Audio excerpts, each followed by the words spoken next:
Hello friends, welcome to my YouTube channel.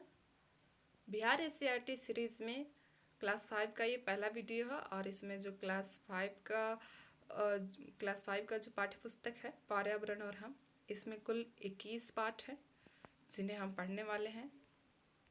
इसमें जो पहला पाठ का नाम है पटना से नाथुला तक, इसको हम देखेंगे इस वीडियो में। तो चलिए स्टार्ट करते हैं।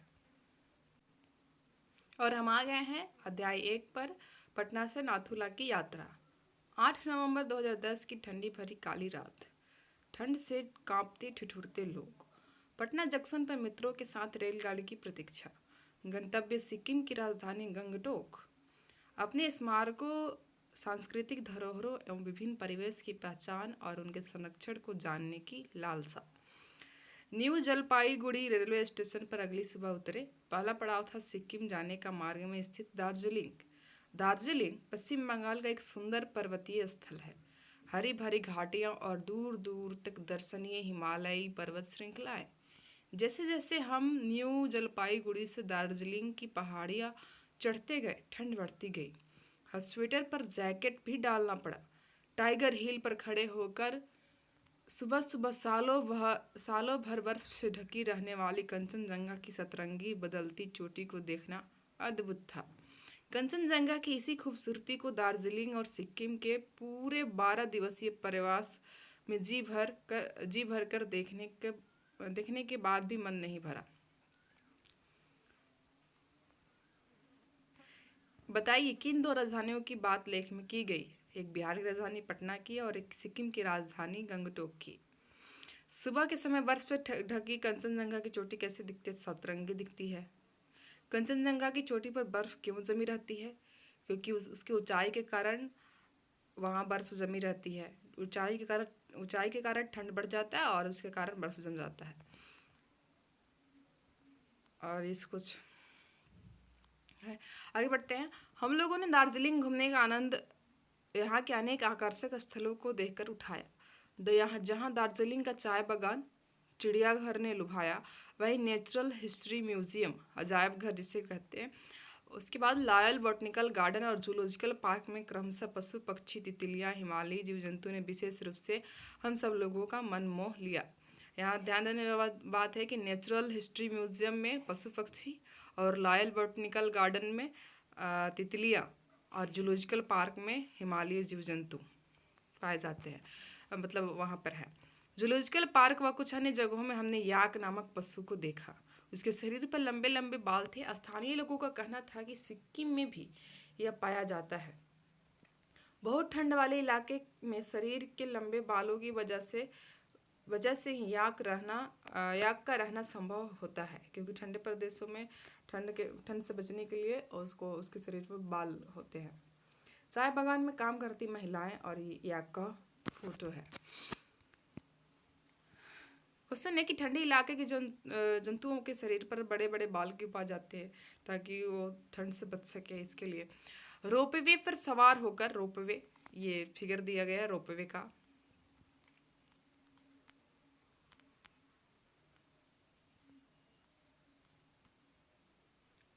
रोपवे पर सवार होकर के बादलों के बीच से गुजरते हुए चाय बागान को देखना बड़ा आनंददायक रहा।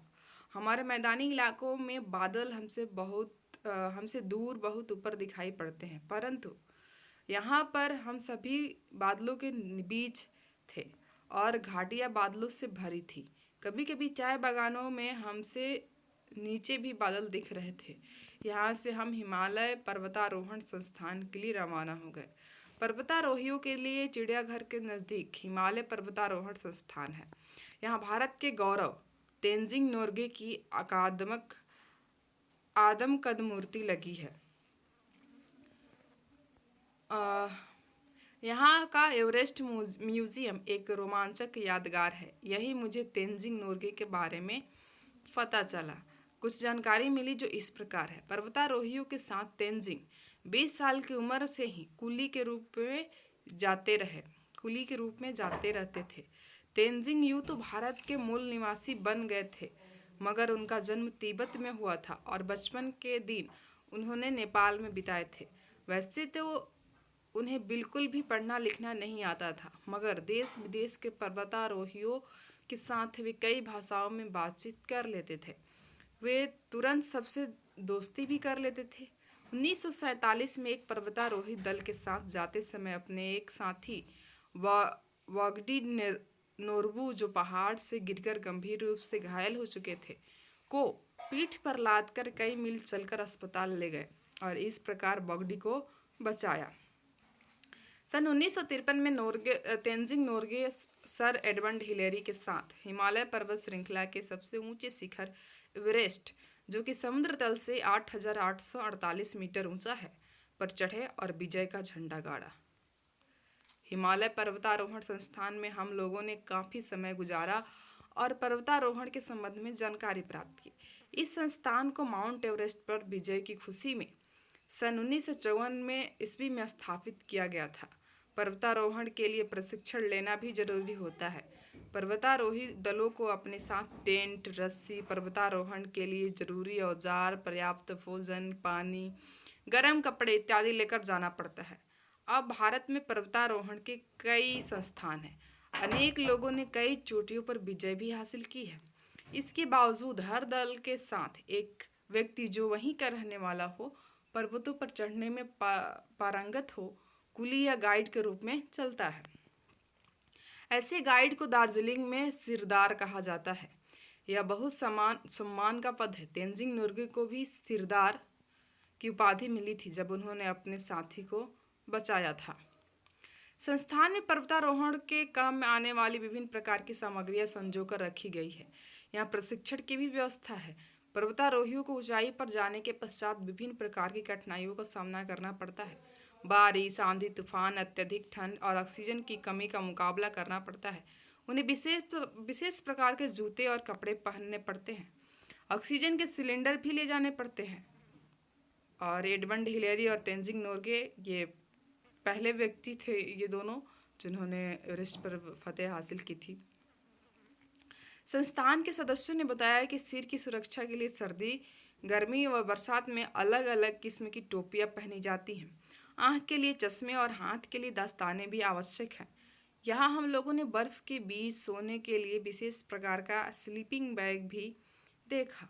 इसके पश्चात हम लोग प्रशिक्षण देखने गए। यहाँ पर पर्वतारोहियों को अपनी पीठ पर सामान लादकर बर्फ़ की पहाड़ियों पर चढ़ने और सीधी ढलान पर उतरने का अभ्यास कराया जा रहा था। रस्सी, कुल्हाड़ी, कुदाल के सहारे चढ़ाई करवाई जा रही थी। सभी मज़े लेकर प्रशिक्षण प्राप्त कर रहे थे। हाल फिलहाल ही बिहार की पर्वतारोही श्रीमती निरुपमा अग्रवाल ने माउंट एवरेस्ट की चोटी पर विजय प्राप्त की है। तो ये बिहार से क्वेश्चन है।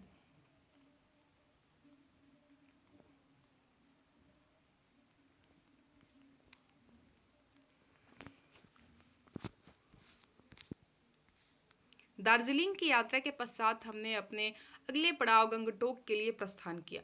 गंगटोक समुद्र तल से लगभग 6000 फीट की ऊंचाई पर स्थित सिक्किम राज्य की राजधानी है। यह पहाड़ों के ढलानों पर विभिन्न स्तरों को काटकर बसाया गया शहर है। ऊपर नीची ढलानों पर बनी सड़कें और उस पर बिना हॉर्न बजाती कतार से चलती गाड़ियाँ।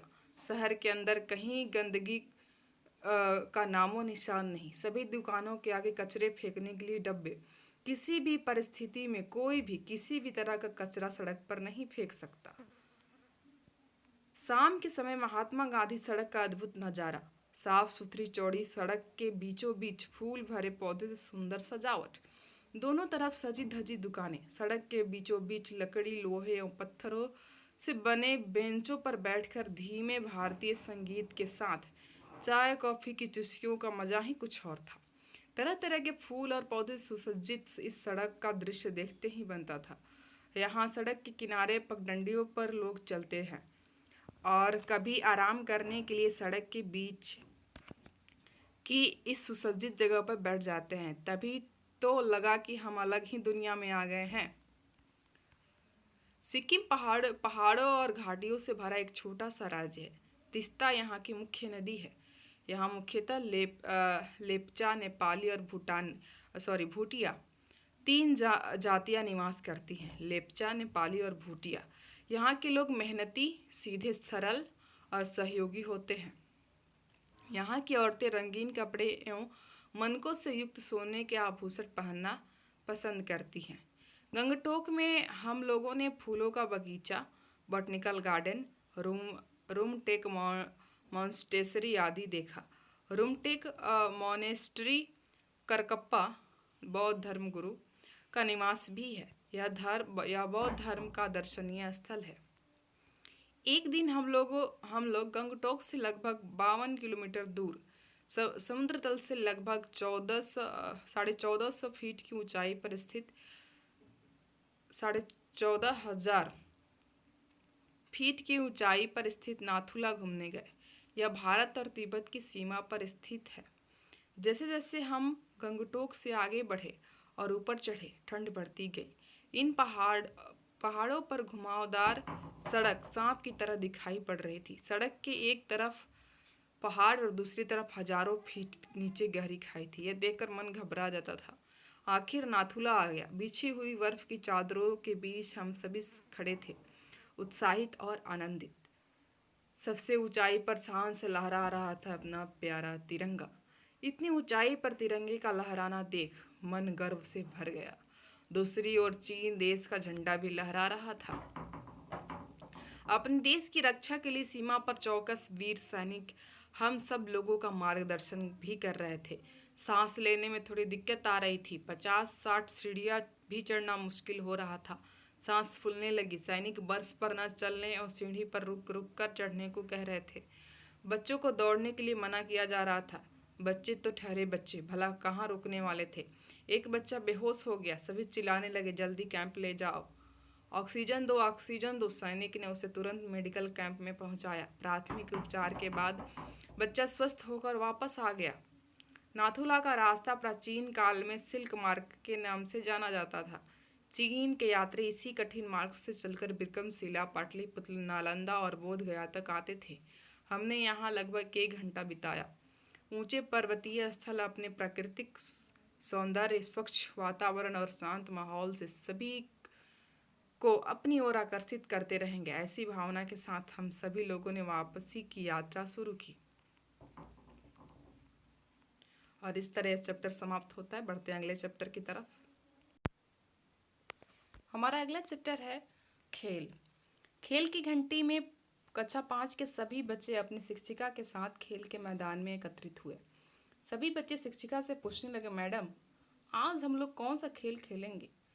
कोई ऐसा खेल बताइए जिससे हम सभी एक साथ खेल सके। शिक्षिका सोच ही रही थी, तभी रेशमा आकर बोली, मैडम खो खो खेलेंगे। मयंक, हम 21 बच्चे हैं मैडम, एक साथ कैसे खेल सकते हैं? सलमा कहती है, गर्मियों की छुट्टी में जब मैं मामा जी के यहाँ गई थी तो वहाँ पर बहुत सारे बच्चे मिलकर खो खो खेल रहे थे। मैरी कहती, ठीक है हम खो खो खेलेंगे, पर टीम कैसे बनाएंगे? सलमा, एक तरफ लड़कियाँ और एक तरफ लड़के। मैरी, लड़के तो कम है, कुछ और तरीका सोचना होगा। कंचन कहती है, मेरे पास एक आइडिया है। पहले हम सब लोग लाइन बनाकर खड़े हो जाएं और फिर 1 और 2 नंबर बोलेंगे। उसके बाद एक नंबर वाले एक तरफ और 2 नंबर वाले एक तरफ हो जाएंगे। सचिन, पर हम तो 21 हैं, एक तरफ तो 11 और दूसरी तरफ 10 बच्चे होंगे। कंचन कहती है कि हम में से कोई यह देखेगा कि खेलते समय हम नियम का पालन कर रहे हैं या नहीं। यह सुनते ही राहुल बोला, यह काम तो मैं करूँगा। इस तरह टीम बनाई गई। अब प्रश्न उठा कि कौन सी टीम बैठेगी और कौन सी खड़ी होगी। मयंक ने टॉस करके इस समस्या का भी समाधान कर दिया। खेल शुरू हुआ। टीम ए बैठी हुई थी, एक दूसरे के विपरीत दिशा में मुंह किए और रानी खो बोलने के लिए खड़ी हुई। टीम बी में से सबसे पहले रिया, पिंकी और अब्दुल खो खो खेलने के लिए आए। रानी ने दौड़ते हुए मयंक की पीठ पर हाथ रखा और बोला, खो। मयंक दौड़ा और रिया को छू लिया और रिया आउट हो गई। खेल चल ही रहा था कि घंटी बज गई। बच्चे, अरे यह घंटी इतनी जल्दी बज गई, समय का पता ही नहीं चला। कितना मजा आया खेलने में, कल भी खेलेंगे। सुखदा कहती, अरे कल तो छुट्टी है और मैं अपने राहुल भैया के साथ कुश्ती देखने जाऊंगी। दूसरे दिन सुबह सुबह सलमा तैयार होकर सुखदा के घर खेलने के लिए गई। सुखदा ने कहा, आज तो भैया के साथ कुश्ती देखने जाऊंगी। सलमा कहती, कुश्ती? सुधा कहती है, हाँ मेरे राहुल भैया बता रहे थे कि अखाड़े में दो गांव के पहलवानों बंटी और चेतन के बीच कुश्ती होने वाली है। सलमा कहती है, तो मैं भी चलूंगी। राहुल के साथ सलमा और सुखदा अखाड़े में पहुंचती हैं। दोनों पहलवान छोटे छोटे कपड़े पहनकर एक दूसरे को मिट्टी में गिरा रहे हैं।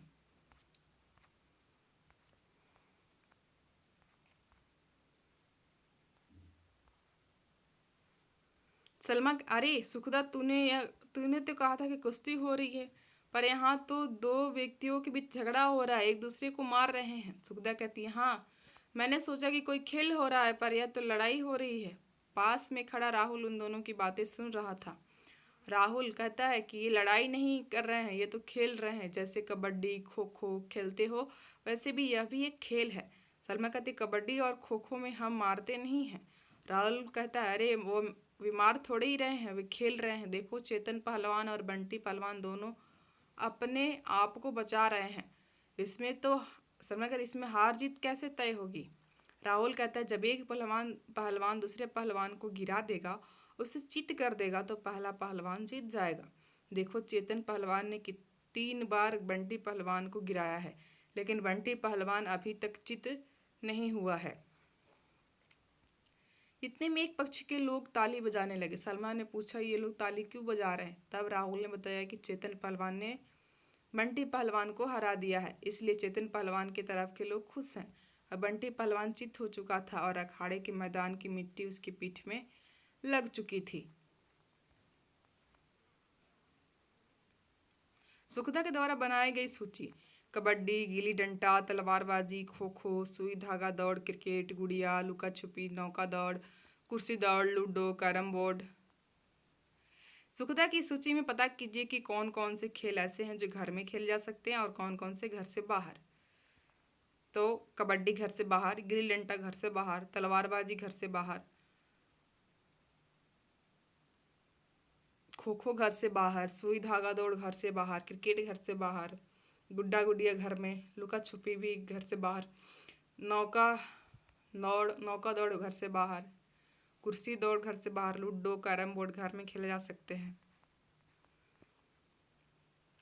अभ्यास करने की आवश्यकता है। कुश्ती का खेल खत्म होने के पश्चात चेतन पहलवान के समर्थक खुशियां मना रहे थे। बंटी पहलवान ने भी चेतन पहलवान को बधाई देने आए। चेतन ने उन्हें गले लगाया और बंटी को समझाते हुए बोला,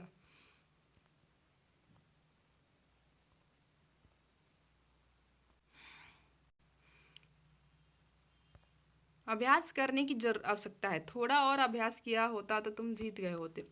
सलमा चुपचाप खड़े सब देख रहे थे। उसको लग रहा था कि कब चेतन पहलवान के पास से भीड़ हटे और वहां पहुंचे। जैसे ही भीड़ खत्म हुई, सलमा चेतन पहलवान के पास गई और पूछा, ये कैसा खेल है जिसमें एक दूसरे को मारकर मिट्टी में गिरा दिया जाता है? क्या आप लोगों को चोट नहीं लगती है? इसमें क्या मजा आता है? चेतन पहलवान कहते हैं, यह भी एक खेल है, इसको खेलने में बहुत मजा आता है, पर इसमें बहुत अभ्यास की जरूरत होती है। यह एक तरह का व्यायाम है अपने शरीर को हष्ट पुष्ट रखने का।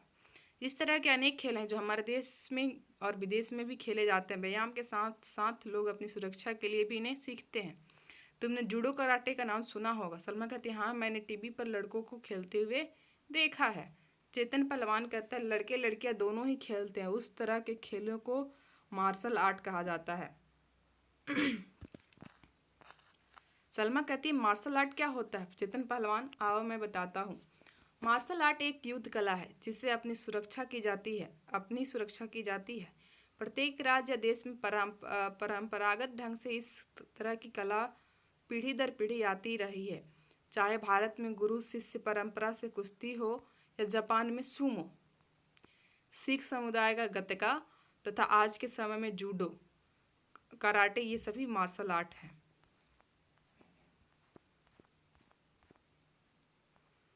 और ये फिगर दिख रहा है, गतका एक मार्शल आर्ट है। गतका एक मार्शल आर्ट है। यह सिख धर्म से जुड़ा है क्योंकि गुरु गोविंद सिंह ने सिख समुदाय को सैन्य रूप दिया था। उसी दौरान गतका खेला जाता था। गतका सिखों के सैन्य रूप का एक हिस्सा है। यह आत्मरक्षा के लिए भी सीखा जाता है। सिख समुदाय के लोग बैसाखी तथा गुरु गोविंद सिंह जयंती के मौके पर खेलते हैं। इस खेल को हिंदू और मुस्लिम समुदाय के लोग भी खेलते हैं। खेल के लाभ के बारे में हमने जाना। खेल के अलावा बहुत सी चीज़ें हैं जो शरीर को हष्ट पुष्ट बनाए रखने में काम आती हैं। ऐसा ही है व्यायाम या योग। हमारे देश में प्राचीन काल से लोग अपने आप को स्वस्थ रखने के लिए व्यायाम या योग करते आ रहे हैं। व्यायाम को किसी प्रशिक्षक से सीखना चाहिए। आपने भी अपने घर या आसपास के लोगों को व्यायाम करते हुए देखा होगा। आप अपने बड़ों से सीखकर व्यायाम कर सकते हैं।